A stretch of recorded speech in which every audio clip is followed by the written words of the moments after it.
Isaias 44.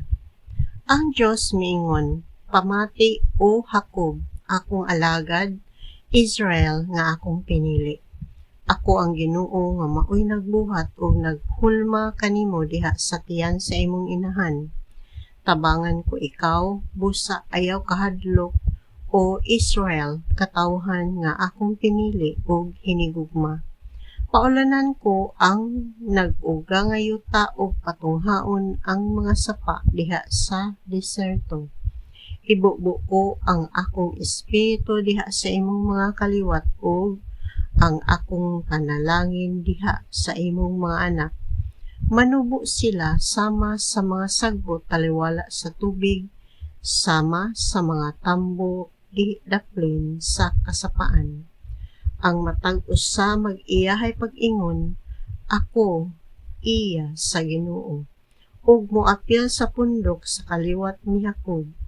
Isulat nila ang ngalan sa Ginoo diha sa ilang bukton o mag-isip sa ilang kaugalingon nga sakop sa katawhan sa Dios. Mao kini ang giingon sa Ginoo, ang hari ug manunubo sa Israel, ang Ginoo nga labing gamhanan. Ako mao ang sinugdan ug ang katapusan. Gawas kanako wala nay laing Dios. Kinsay sama kanako? Ipasangyaw niya kini ug ipasulti sa akong atubangan.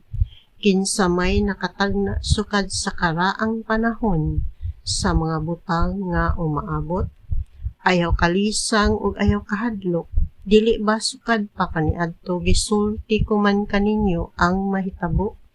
Kamo ang akong mga saksi, kay walay laing Dios gawas kanako, ug walay laing dakong bato gawas kanako.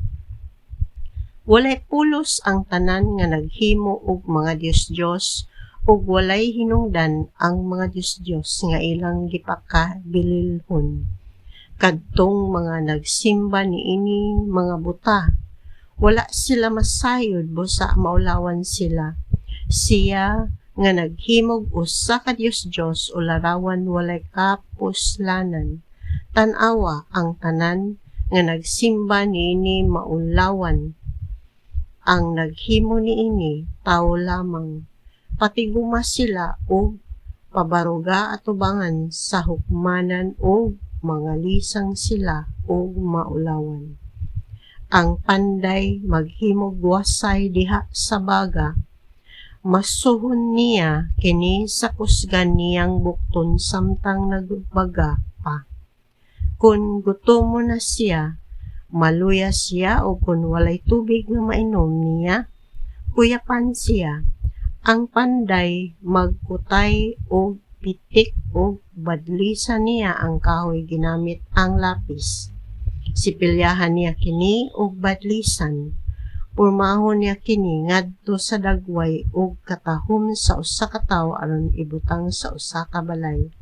Mamutol siya mga sidro o magpili og kahoy tugas o insina gikan sa mga kahoy sa kalasangan o dili ba hinuon magtanom siyag sidro o patubuon kini sa ulan. Unya, gamiton kini sa tao ingon nga sugnod.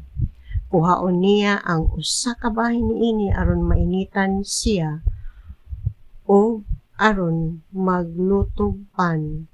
Maghimo usab siyag usa ka Dios gikan niini og simbahon niya kini. Himuon niya kini nga usa ka larawan nga kinulit og muluhod siya sa atubangan niini. Isugnod niya sa kalayo ang katunga niini og magsugba siya diha sa baga niini og kan-on niya ang iyang sinugba og mabusog siya. Magpainit usab siya og moingon, maayo kay nainitan ako. Ang sobran ini himuon niyang usa ka Dios iyang Diyos. Muluhod siya ug mosimba niini. Magampo siya niini ug moingon, luwasa ako kay ikaw may akong Diyos.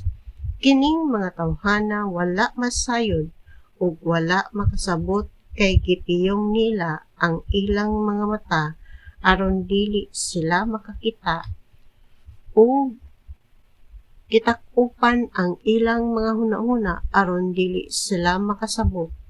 Walay usa kanila nga namalandong ug walay usa nga nakahibalo o nakasabot aron unta pag-ingon.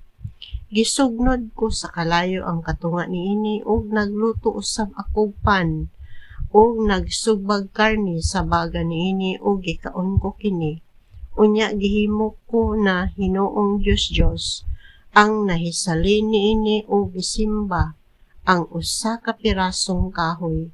Samara nga magkaon siyag abo. Gipasalaag siya sa kaugalingon niyang hunahuna ug dili siya makalingkawas o makaingon. Walay bili kining ania sa tuo kong kamot. Ang Ginoo miingon, hinumdumi kining mga butanga o Israel, kay ikaw akong alagad. Giumol ko ikaw aron mag-alagad kanako, dili ko gayud ikaw kalimtan. Giwagtan ko na ang imong mga sala sama sa usa ka panganod ug ang imong kalapasan sama sa gabon. Balik kanako kay gitubos ko na ikaw. Pag-awit o kalangitan kay gihimo kini sa Ginoo. Singgit hiladman sa kalibutan.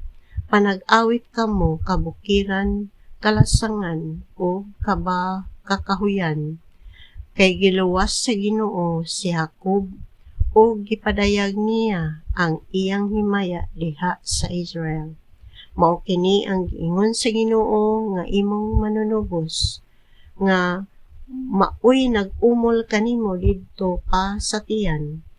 Ako mao ang Ginoo nga maoy naghimo sa tanang butang, maoy naghikyad sa kalangitan ug nagbuhat sa yuta. Ako ang naghimo niining tanan. Ako ang nagpakyas sa mga tagna sa mga baka kong propeta ug naghimong kataw-anan sa mini nga mga mananagna. Gilintuwad ko ang mga gisulti sa mga maalamon o gihimo kong walay kapuslanan ang ilang kahibalo. Ako ang naghimo nga mahitabo gayud ang gisulti ko pinaagi sa akong alagad ug ang plano nga gipadayag ko pinaagi sa akong mga sinugo. Bahin sa Jerusalem ako nag-ingon, may mupuyo diha kaniya o sa mga syudad sa Juda.